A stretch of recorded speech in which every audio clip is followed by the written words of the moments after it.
આ છે આપણા સેલિબ્રિટી ગેસ્ટ ભાવિકા ખત્રી, જેમનું હાલમાં મૂવી આવ્યું હતું હિતુ કનોડિયા સાથે છૂટાછેડા, અને ઘણી ખરી ગુજરાતી ફિલ્મોમાં કામ કરી ચૂક્યા છે, એટલે સેલિબ્રિટી જ કહેવાય. અને ખરેખર સારા વ્યક્તિ પણ છે અને એકદમ પ્રેમાળ સ્વભાવ પણ છે એમનો.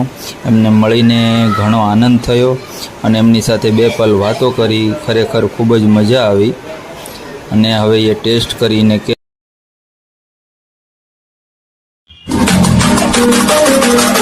મિત્રો થોડોક સમય કાઢી અને ભાવિકા મેડમ માટે મેં આજે ભૂંગળા બટાકા નાસ્તો બનાવ્યો છે અને આઈ થિંક એમને પસંદ પણ આવ્યો છે. It's my pleasure. Thank you so much. It's seriously it's just amazing. બહુ જ મસ્ત. એમણે જસ્ટ આવી રીતે બનાવી, બહુ જ મજા આવી.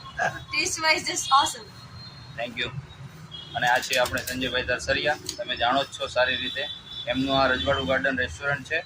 તો મારા હાથના તમારે ભૂંગળા બટાકા ખાવા હોય તો તમે નહીં મળશે, પણ એની ટાઈમ આ રેસ્ટોરન્ટમાં પણ આવા જ ટેસ્ટી મળે છે, તો તમે આવી શકો છો ગમે ત્યારે.